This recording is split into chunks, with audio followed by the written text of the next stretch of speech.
SwayamPrabha. Digital India. Educated India.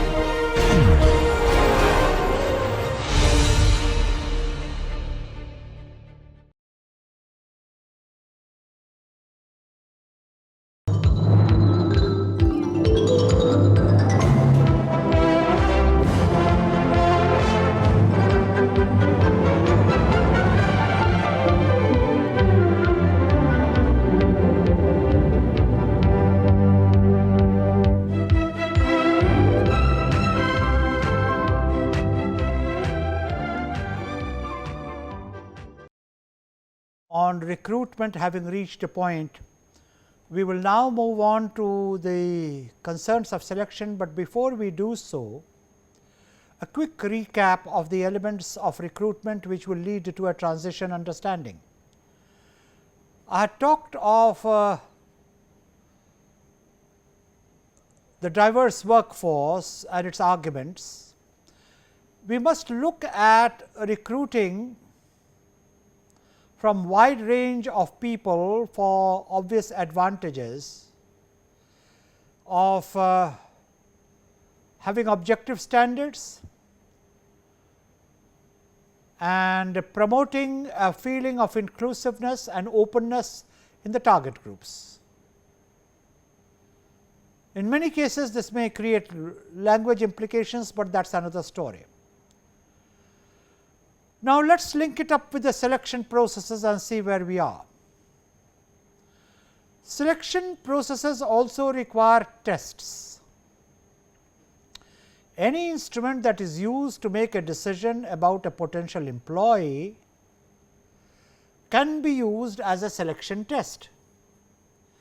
In fact, rating applicants on knowledge, aptitude, personality, abilities, honesty and motivation would be an essential part of any selection test.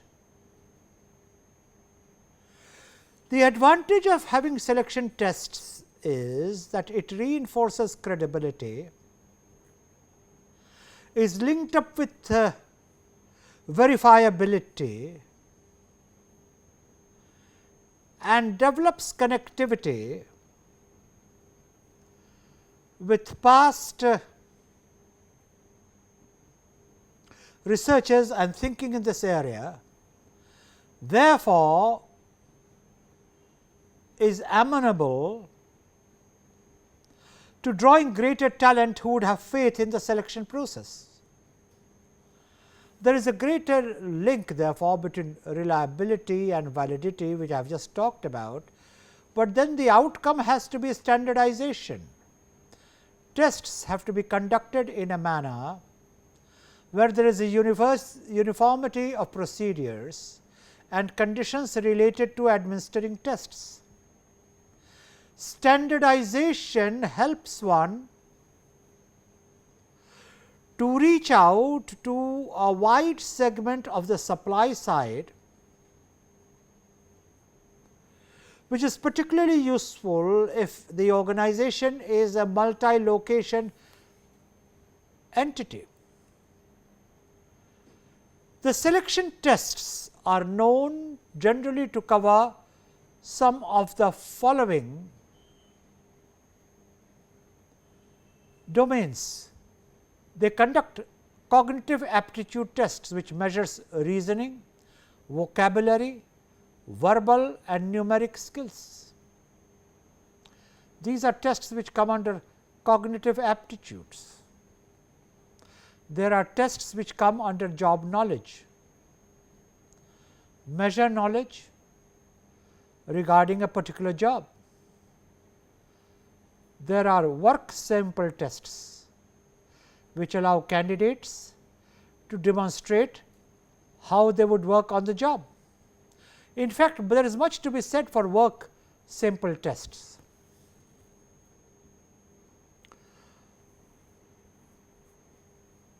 Some decades ago, when I was working in the industry, I had occasion to work with an outstanding engineer who was of the opinion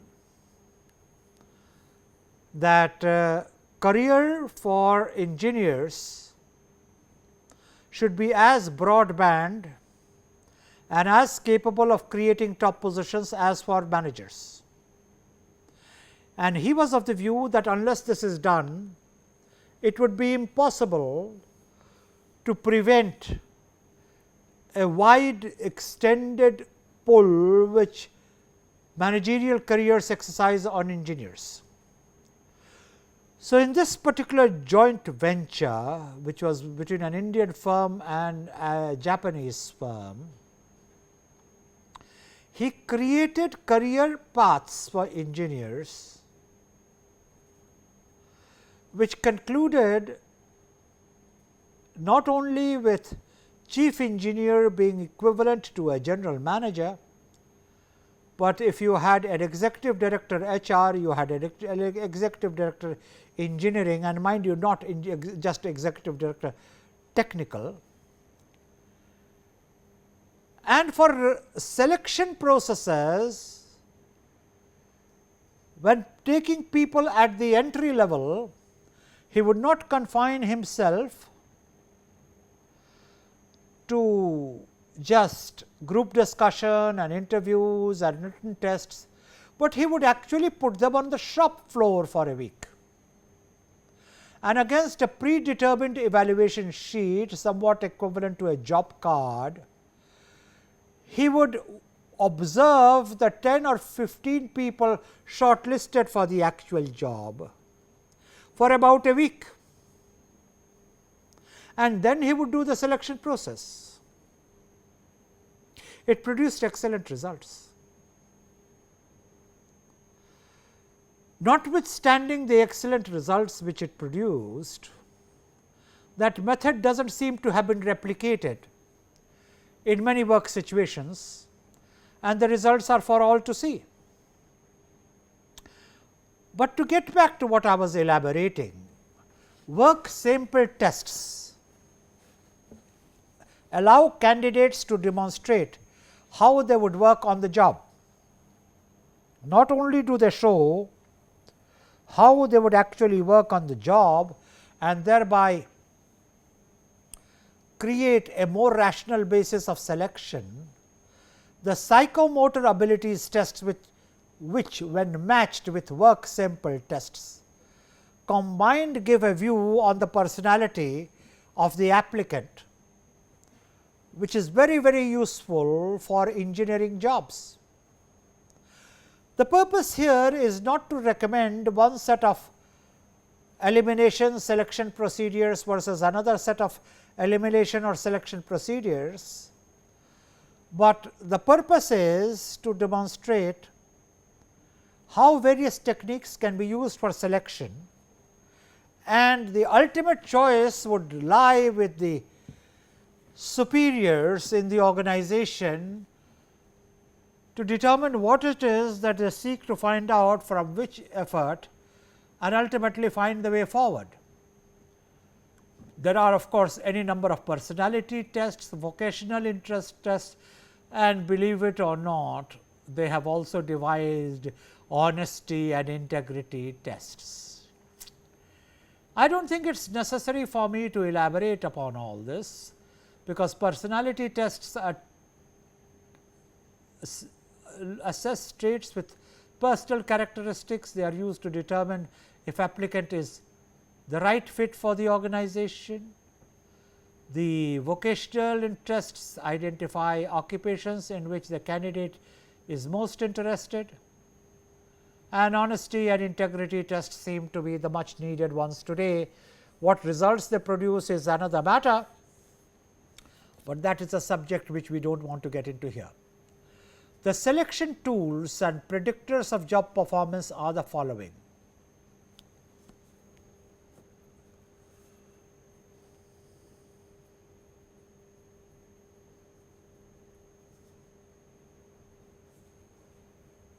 This is a non-exhaustive list, but for those of you who have yet to enter the job market, it will be an indicator of what you have to be prepared for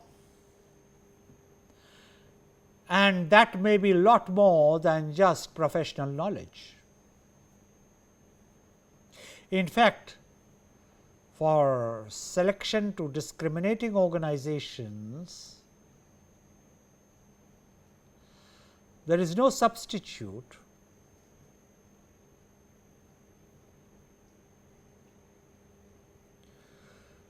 for being a well-rounded personality which will make the grade anywhere, any day, any time.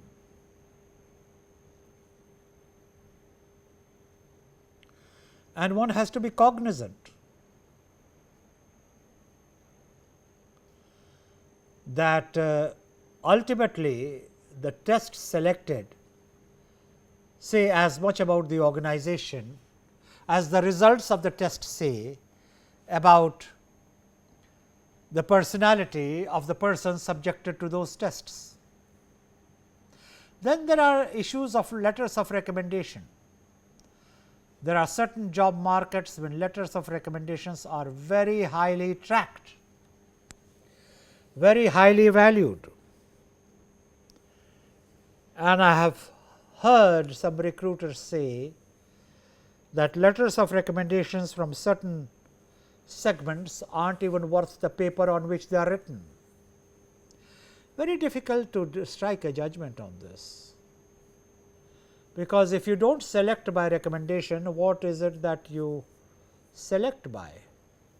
And if you select by recommendation, what is the kind of weightage you can assign to that kind of recommendation, and what is the kind of integrity that that recommendation would show? A lot of questions. Predictably, like any situation, many questions, few answers, but that is the way it rules.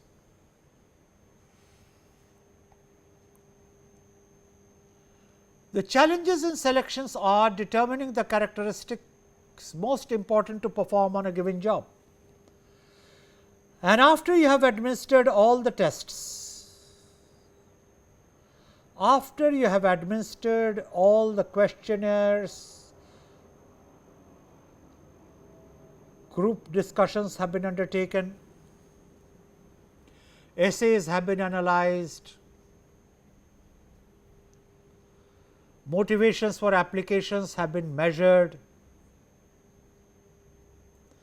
there is still no substitute for the sound judgment of the selectors in a live interview situation.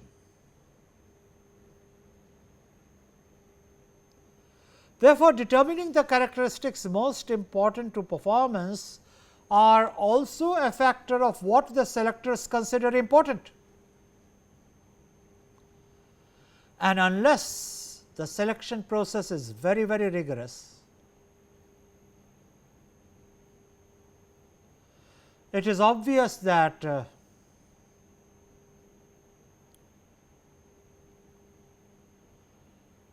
the determining characteristics for performance sometimes tend to be so personalized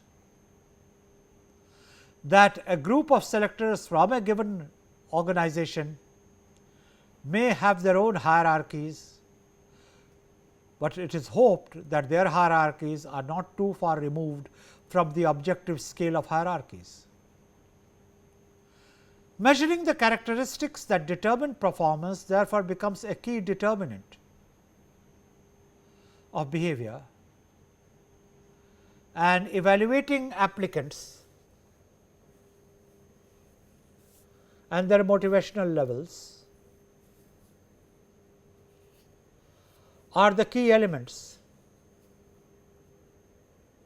which need to be understood. But all said and done, one of the key questions which organizations have to answer is, who should make the selection? Now, be it the government, be it the private sector, be it the public sector, any number of models have been tried. there is the search and the advisory committee. The search committee has an advisory role because selection is with a person who may not necessarily be a member of the search committee.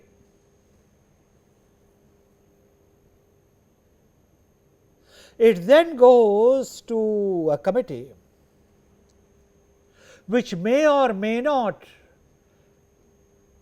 have the access, the interest or the time to get into respective biodatas unless it be by exception, and they have the personal call. They have the last call and their call is binding. So, you go through 3 steps, where the most important filter is the least powerful filter unless it be by a process of elimination. So, these are mysteries to which it is difficult to find explicit answers, but by and large, and this is the redeeming feature, the recommendations of the search committee are honoured and the deviations which take place are usually, and even that not commonly, of inverting the rank order. Sometimes the second may be preferred over the first candidate, but that also is not usually the rule. Then there are committees where the selection committee has the last word, like for example, in UPSC the selection committee has the last word. That is why you call it the commission, and the chairman of the commission has a statutory rank. Yes, it is referred to other departments, other wings of the government who may have a veto, but not with reference to the competency of the person. For example, it may go to vigilance, and vigilance may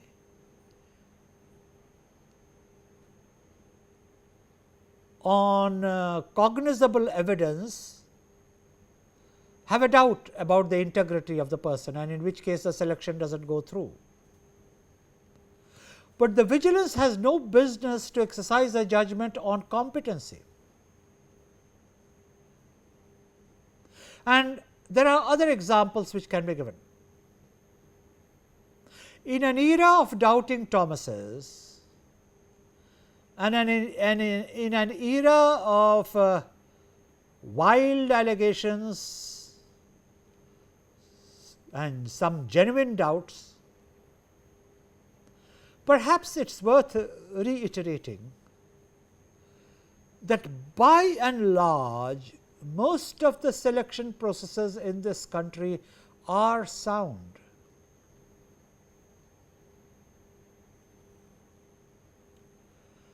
Because if they were not sound, whatever be the level of functioning character of this nation would have been seriously jeopardized. And I hope that day is even beyond the domain of comprehension. It appears therefore that there is no healthy pattern of selection over and beyond what practices have established, and they may not always follow the textbook style. Then there are legal issues in selection. There is the discrimination law, which develops clear policies on hiring as well as disciplining and dismissing employees. It is a complicated domain, and we shall be shortly coming to the Indian law and the public industrial relations activity. But for the moment, let me tell you, the laws of discrimination vary from community to community. For example, in India, you cannot be discriminated on account of religion. In India, you can't be discriminated on many other dimensions. The details are not necessary to go into, and these criteria for not being the touchstones of discrimination vary from community to community. For example, in USA, you can't be discriminated on age, whereas in India it happens all the time. Now, this is not to get into comparative study of discrimination laws, but presumably laws are formulated to meet certain social needs for which the legislature is responsible. Then the other legal issues in selection have to do with affirmative action. Check laws of the land regarding hiring applications with criminal records, or looking at applications which have to do with reservations, which is a part of affirmative action, or as now seems to be the case, certain positions being secured on basis of gender. The stated objective of all this is to create a social equity. Many debate this, many have reservations on this, and in fact, it is argued by several people that it causes reverse discrimination. But that is an argument which we cannot get into here, where we are looking at issues of recruitment, selection, etc., from a managerial perspective. Therefore, our interest and focus for the moment is almost entirely descriptive and narrative. Then there is such a characteristic as negligent hiring, which means learn as much as possible about the applicant's past and work related behavior. Is he known to be erratic? Is he known to leave a job half done? Is he known to fly off the handle? So, a little bit of discrete sourcing, almost in a manner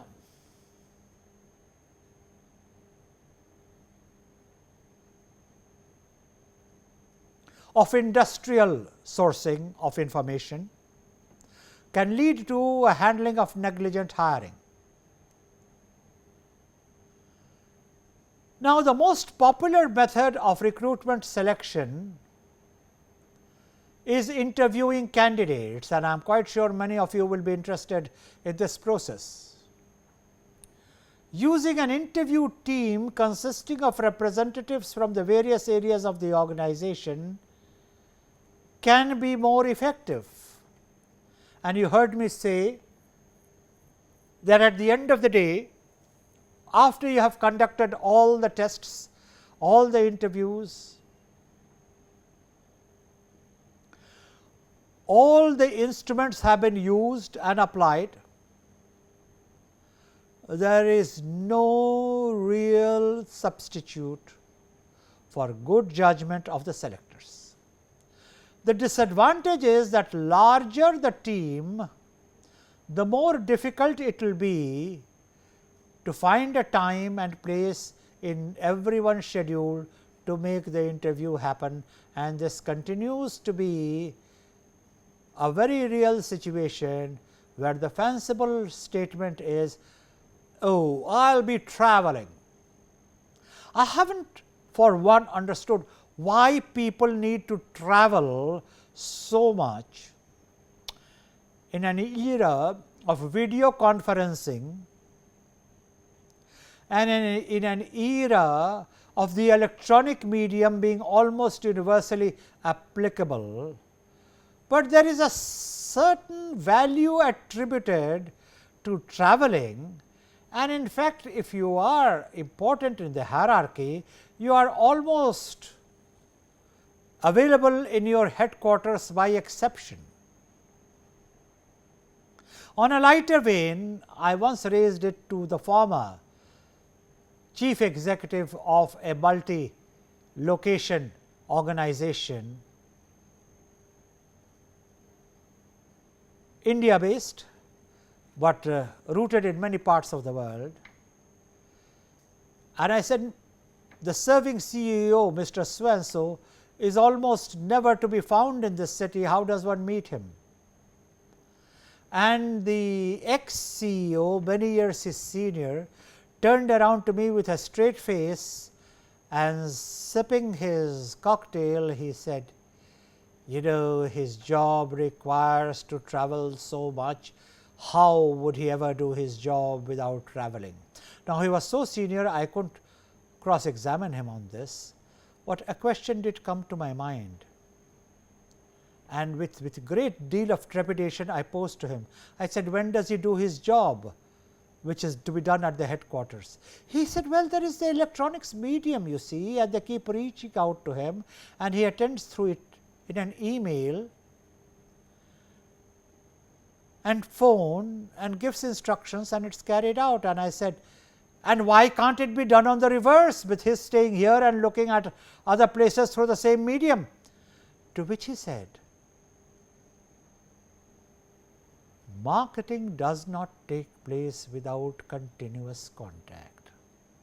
Project teams do not work without a continuous contact.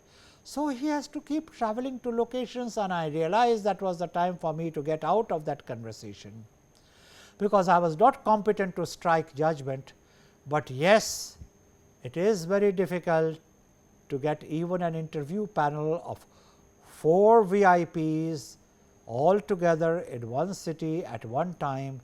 They are found usually simultaneously, not only in different geographies, but different time zones, not only in different time zones, with almost career objectives. One is chasing one sector, the other is chasing another sector, the third is in some international forum. How on earth they coordinate the strategic plan of the organization is something which can be answered by only a person who has operated at that level. But the premium of traveling does not necessarily and does not always convert itself into a business advantage, but that is another story. Additionally, the candidates are likely to find a panel interview more stressful. Well, the experience of an interview has spawned almost a profession, where people run coaching classes in facing interviews, but we do not want to get into that. All that I am saying is the advantages and disadvantages of interviewing candidates. There can be a structured patterned interview, which is based on a preset list of questions. They are asked of all candidates. Yes, some questions have to be asked of all candidates, and some questions have to be asked of every individual candidate in a fresh manner, so that he does not go out and brief those people waiting on what is the repetitive pattern of questions, in which case the questioner loses his advantages. So, structured interview is based on a set list of questions that are asked of all candidates, and this allows for consistency and fairness in the process. So, like everything else, this argument cuts both ways. Ultimately, it can be only said that that which works, works, that which does not work would need to be debunked, and that is the way forward. Unstructured interviews involve open-ended questions that allow the candidates to express his thoughts and feelings that might be relevant. Therefore, whether it is a structured interview or an unstructured interview, it is a question of the choice of the selectors, and very often they combine both the methods. Then there is the situational interview. This is characterized by questions like, why would you like to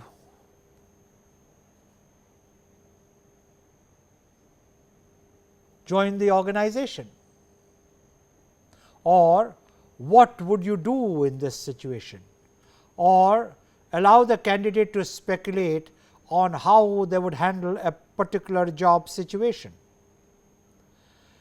In effect, therefore, it is possible to recognize a situation where the pattern of an interview is determined by the pattern of the orientation of the members who sit on the interview.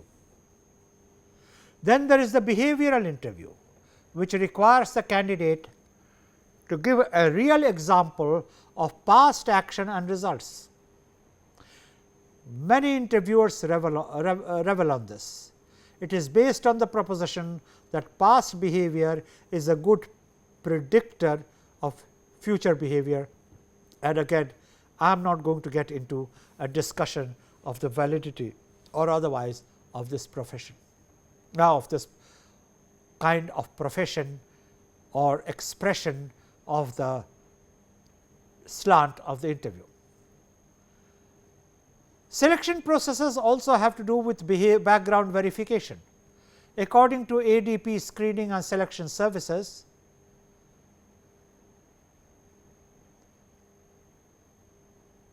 %40 of the applicants lie about their work histories and educational backgrounds.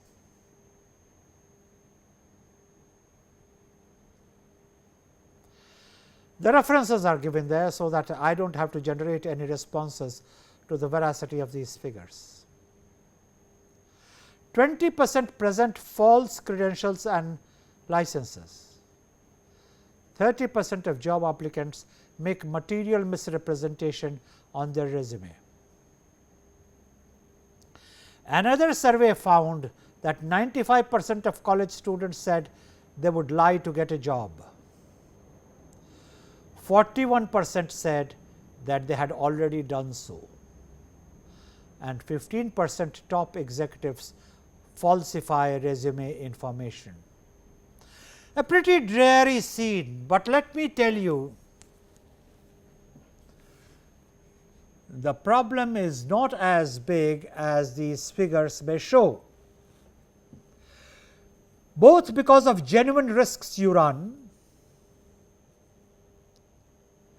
and because of insights many people do have in looking at these resumes and they can make out.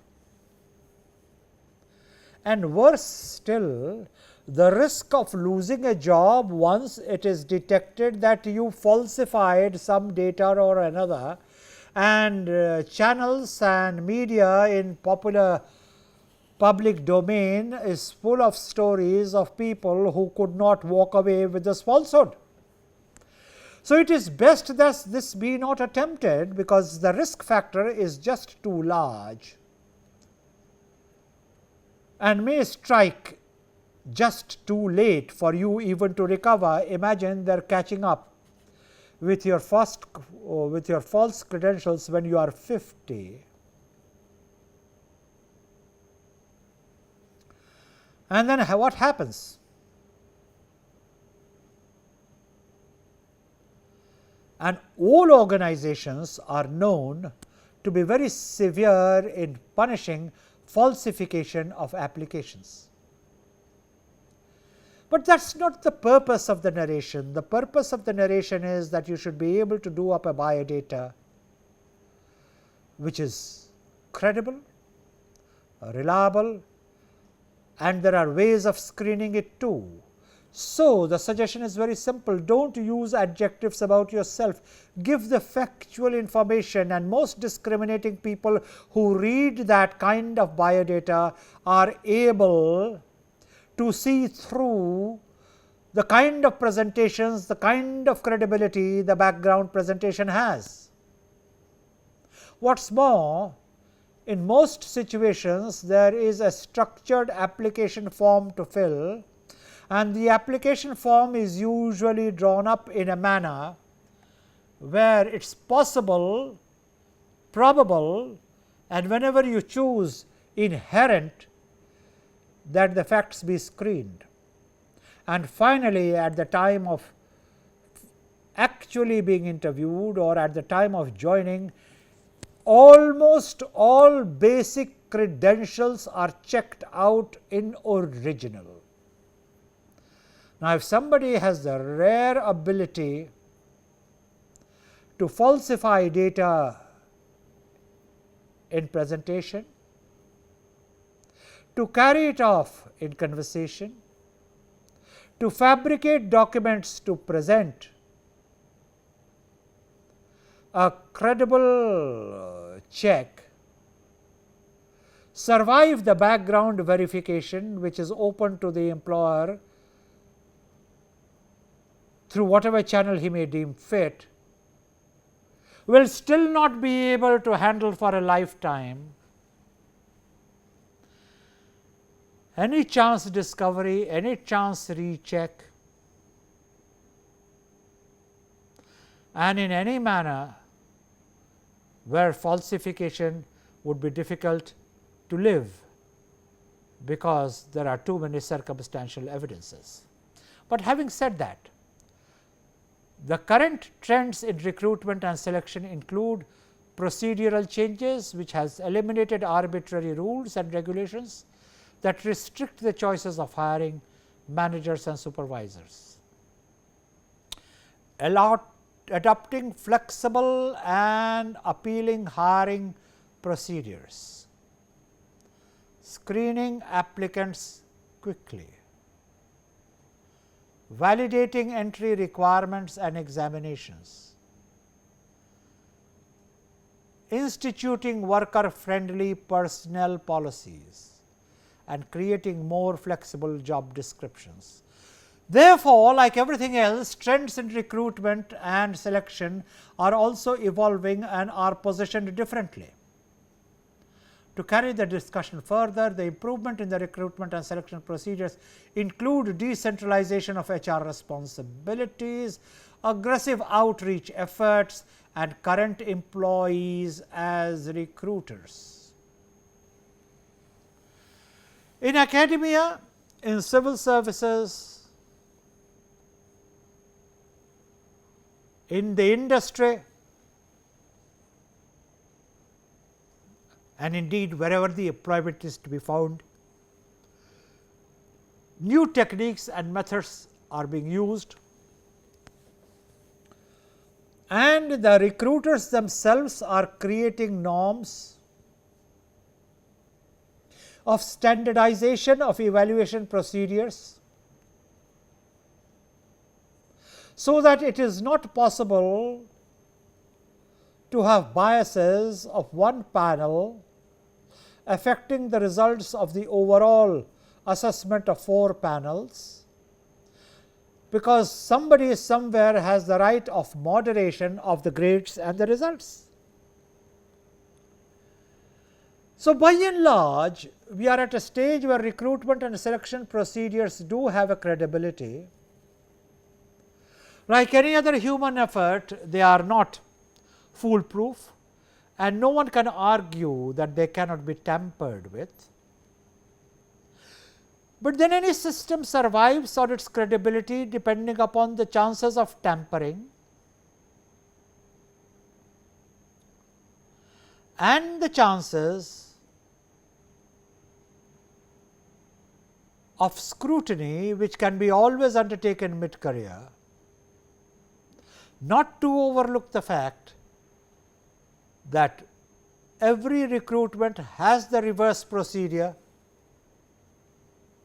of dismissal, suspension, investigation, and ways through which somebody can be eased out. Be that as it may, the overall recruitment and selection processes have gone through large degree of decentralization, and the outreach efforts have widened the supply side where genuine choices have been created.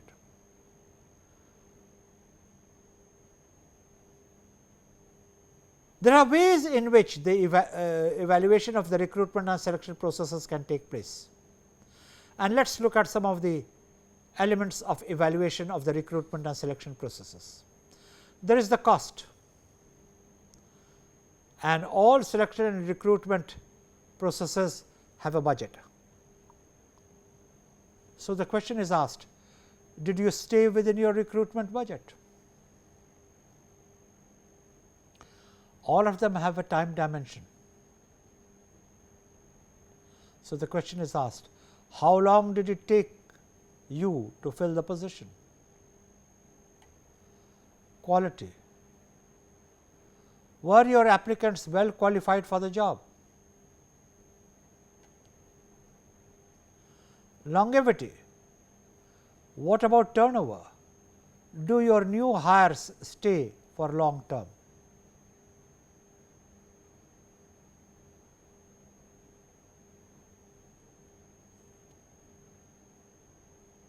So, be it cost, be it time, be it quality, be it longevity,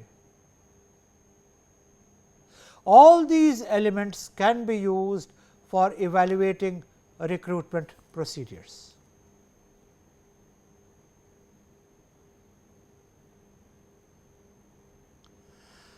And ultimately, like every organizational act, recruitment procedures have to be evaluated for their gaps and pitfalls and how they can be improved for future action. Use of technology in recruitment and selection procedures is also a dimension which needs to be referred to. Technology will be the most notable HR trend in the next few decades, and this goes without saying, because several of the objective type questions which have to be answered in written tests are evaluated mechanically. So, no intervention is possible there. And there are many other ways in which technology has made the evaluation processes extremely tamper proof. Many large organizations use computer bulletin boards and electronic mailing to improve recruitment processes, and many of you would be already aware of that. Managers can have online access to applicants' test scores, qualifications and contact information, and this is becoming increasingly widely used, and that itself is a very confidence restoring process. The software program to administer online examinations, track applicants, match resumes with skill sets, expedite background checks are all in place. In other words, it is not only the software which is being continuously upgraded to yield better results, but if I might say so, the soft skills applied in recruitment and selection processes are also being reviewed for higher sophistication, better reliability and a large number of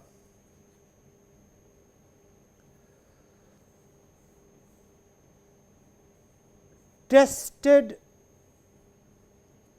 evaluation methods supplement personal judgments, and in the ultimate analysis the evaluation is a result of a certain ratios which have been predetermined.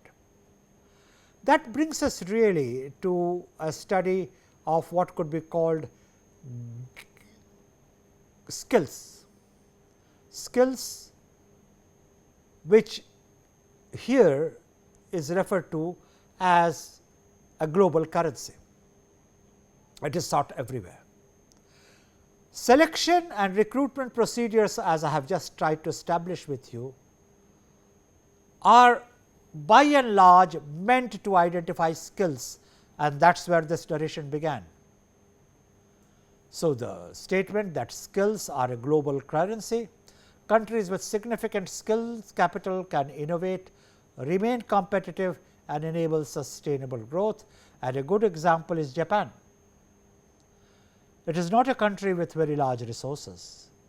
It is a country where there is a population bias in terms of aging, and yet Japanese industry in the last 30 years or so has come out to be hugely competitive at the global level and tends to hold its own product for product against products which come from very much more resource generous communities, and it is still able to hold its own. Skill development will create inclusive societies, because the criteria and the touchstone of the selection would be skill and not pedigree. Skill development should be added as a UN millennium goal, but that is another story. There are 4 collar workforces: the white collar, the grey collar, the blue collar and the rust collar.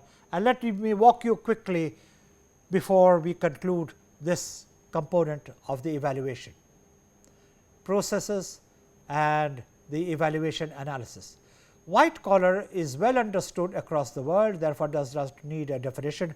White collar is the executive collar. The grey collar is the knowledge worker, which includes the ICT skills, the problem solving analytical ones and the effective communication skills, just below the top level, but yet not quite the shop floor level, but the level with specialized skills, the knowledge worker, the ICT skills, the problem solving analytical skill, the statistician, the analyst, the public relations person, and the list goes on, but all of them are a level below the top. The blue collar worker, the shop floor worker in the manufacturing and in the serving sector, literally the shop floor worker, because the blue collar comes from the expression of blue overhauls. And finally, the red collar worker, skilled worker at the grassroots level in currently unorganized and unbenchmarked sector. What are the unbenchmarked sectors? Construction, agriculture and many other trades, and the list is almost endless.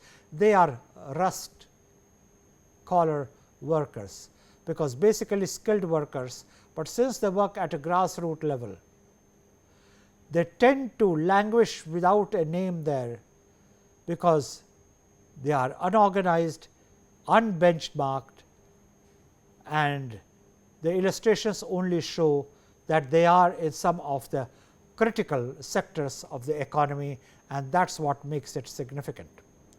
We then move on to the analysis of the patterns of skill formation, but that will be another treatment.